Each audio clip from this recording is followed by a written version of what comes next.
Hey everyone, and welcome to Talk to Aitan, episode 17. We're going swiftly forward now with the episodes, and today we got Joshua McDonald. Welcome, Joshua. Thank you. Or do you prefer to be called Josh? Well, what's better for you? Yeah, Josh. Yeah, Josh is fine. Josh. Thanks. Okay. Yeah. Welcome, Josh. And as I always ask, where are you based, Josh? Just in Australia, in New South Wales, a small little suburb in Newcastle, in New South Wales, called Woodbury. And what's it like there? What kind of environment is it? Just a normal sort of suburban, small, sort of hard work and sort of little town. Is it like a countryside or just like normal kind of yeah, town? many years ago it was all just country, but yeah, it's sort of more in the country than the city, but yeah, there's lots of houses here now. But so you're not in the middle of you're not like in the middle of nowhere. It's like no, okay.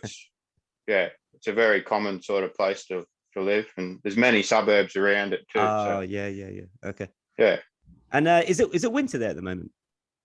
Yes. Right? Yeah, it's currently winter. Yeah. It's been raining a fair bit this week. There's a bit of flooding going on. Oh, really? Yeah. Yeah, it's pretty crazy at the moment. No wildfires or anything. Is that a different part of Australia where like the fires happen, or is that everywhere? Oh no, it happens here too. Oh, it happens there too, yeah. Yeah, in the middle of summertime. Yeah. Overly dry. It probably gets a bit too dry there, right? In the summer, I guess, or something happens. Yeah, it gets dry, and then we get really hot days, and like something will catch a bit of grass on fire or something, and all the bush and everything catches on fire, and it's pretty crazy. And because it gets windy too, it just travels very quickly. Yeah, I've seen it, like the craziness of the damage it's doing. Yeah, I've seen it, like, probably like the size of England, amount of damage that it does. Yeah, it's crazy. Absolutely. And Josh, what do you do for a living? What's your occupation? I'm a fitter and machinist, so I'm a tradesperson. Not sure if that's what you call that, what you would call it in England. Probably. Or I'm maybe. Not sure. Yeah, maybe. I know some countries call it journeyman or something like that. But yeah, I'm a craftsman, so I'm a fitter and machinist by trade. And what's your role? What do you actually do? What's your function? So I work at a place called Westrack. It's a large engineering firm that work on mining equipment, and so we do all reclamation type work. So components come in off trucks and bulldozers and stuff like that, and we reclaim them and send them back. They put them back on the trucks and that, and away they go. How'd you get involved in that? How did you? Basically, I was told you're not to leave school unless you get an apprenticeship or. Oh, okay. Yeah, that sort of things. And I didn't really want to go to, I didn't really like school that much, so I didn't really want to go to university or anything like that. So I, just got into that, and it's a pretty good job here, actually. Can imagine it's a solid trade. Everyone needs those kind of people. Yeah, it's a very diverse trade. You can veer off into many different avenues from it. So, have you been doing? How long have you been doing that? How long have you been doing that for? I've been doing that about 15 years. Oh wow! Okay, so you're a proper veteran. Yeah. And what do you do in your free time there? Like what's what kind of stuff do you do? Free time. So I do a lot of training. I probably train maybe 5 days a week. But free time I don't get a lot of, because I do 50 hours minimum work week, and I do 2 weeks days and 2 weeks a night shift. So changing shifts around and that. So I'm always tired and all that in my free time, but I've got a daughter, so I spend a lot of time with her and train basically. Not too much else. And do you enjoy sport, like watching sport growing up? Absolutely. Yep. Used to play soccer, or football as you would call it in England. And yeah, when I was younger, I started off playing soccer and then ended up playing rugby league. Oh, okay. Yeah. Yeah, and at the moment I just do boxing training. So yeah, really involved in sports. So have you always taken your fitness quite seriously? Yeah, on and off, like most people. But it's always been there somewhere. But yeah, I've recently taken it a lot more seriously. Probably the last year or so. Oh, really? What was the Yeah. what triggered you? What triggered you to do that? Like what happened? Um. Well, going to go a little bit deep here, but That's fine. Yeah, whatever you want to say. Yeah. yeah, I had a my brother passed, so Oh, that sorry. sort of I that's okay. I sort of went into a bit of a rut and got very unhealthy. Like this is I went the absolute opposite way for a long time. Went very unhealthy, and then I thought to myself one day I need to do something, and now I've just done full 360 and gone back into the fitness side of it. So much better than doing bad stuff, and not looking after yourself. But tell me, with your occupation, is it a lot of heavy lifting and stuff, or not really? Yes, a lot of it's with machining. A lot of it's mental and Okay. computers and stuff like that. Okay. Yeah. Yeah, because we do CNC machining, so that's automated sort of robotic sort of machining. But Yeah. some of it is lifting as well. But yeah, it's a bit of both. So you're training 5 days a week plus your job as well, which is kind of physical, semi-physical, mental. Yeah. Same time. Yeah. Yeah. And I train before work. Oh, you train before work. What time do you train? Well, Do you train like extremely early in the morning, or depends I when you train 3:30 a.m. every day. Oh, really? It's funny. You're the Yeah. second person to train But at that sort of time. Yeah. But when I'm on night shift, I'm actually training after work. So when I'm on day shift, I train before work. But when I'm on night shift, I train after work. But it's the same time. I train at the same time. Which do you prefer? What days or nights? Yeah. Do you prefer to train in before or after? How do you find? How do you find works best for you, or you feel better, or it doesn't make a difference? Probably. Well, hard to say because I'm changing shifts as well. It's sort of you feel tired every time you train anyway. So I think probably after work I prefer because then I can go home and go to bed. But Oh yeah. yeah. And then I don't mind either way.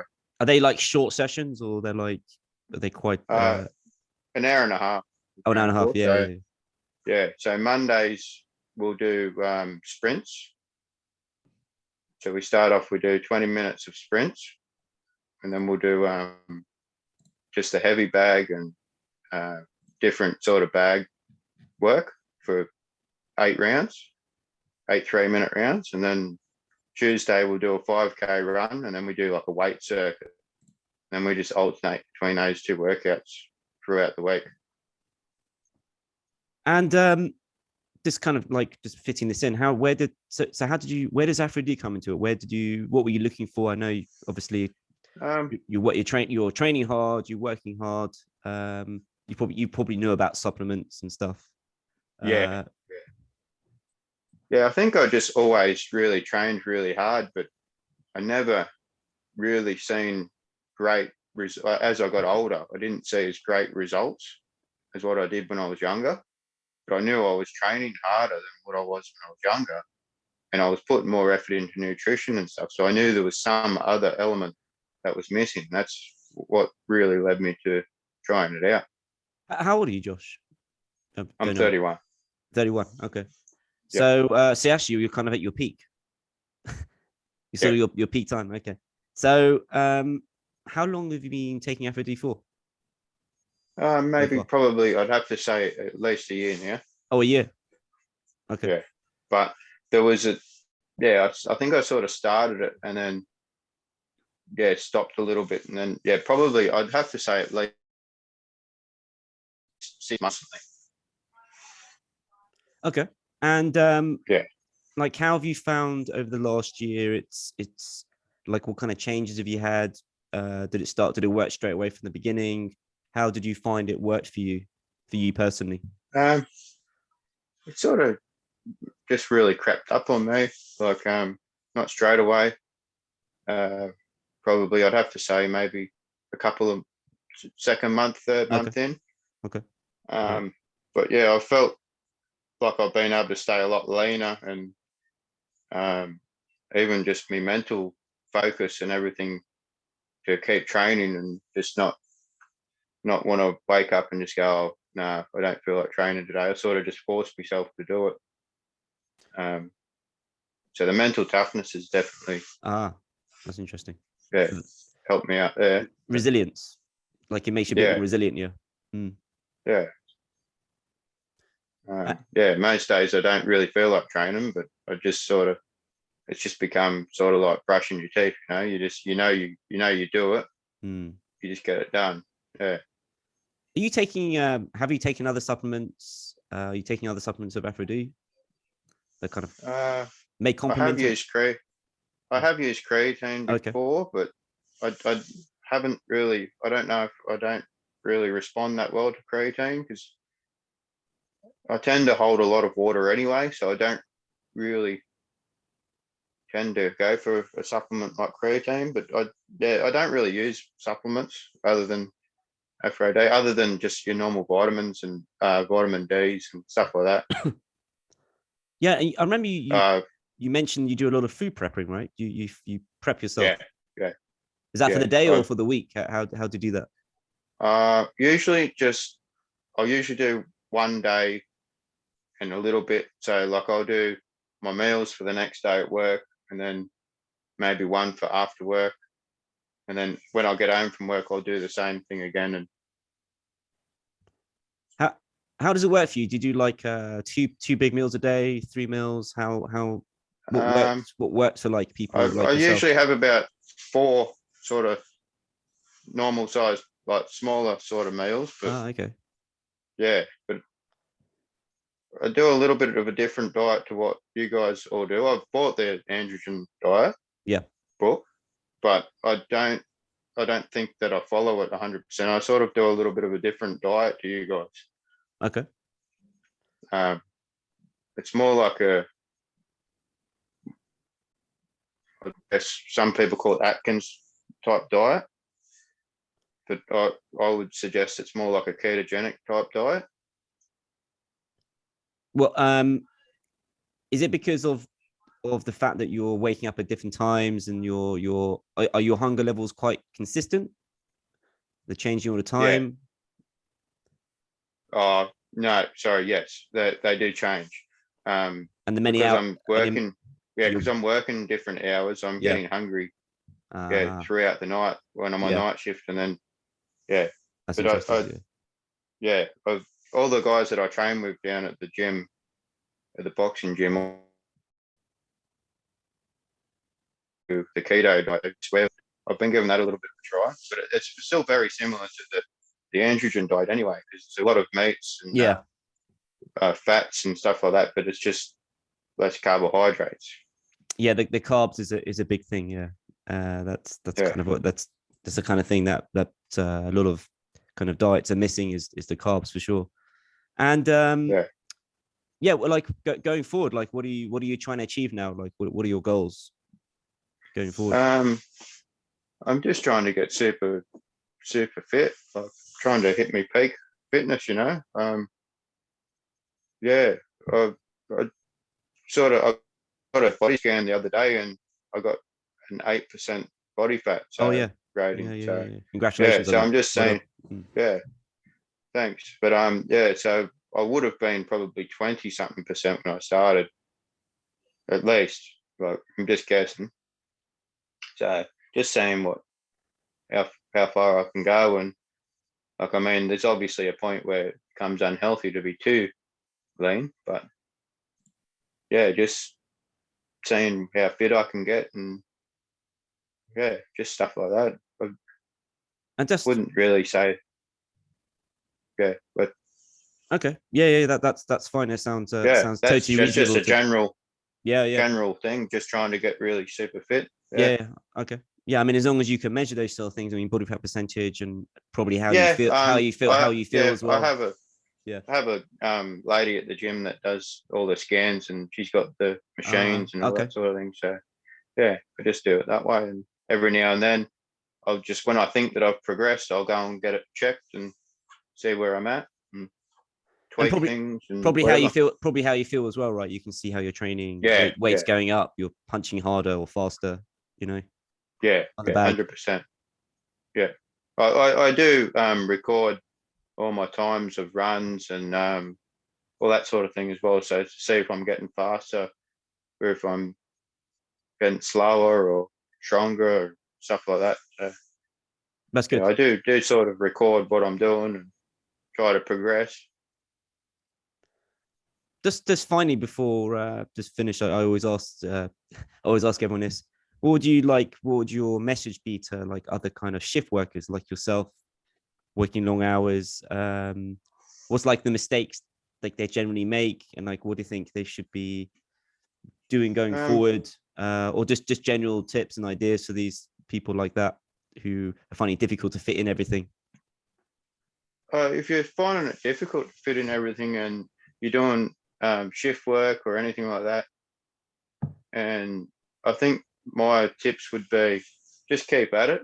Don't worry about if you have a day where you think I didn't train very hard today or I didn't.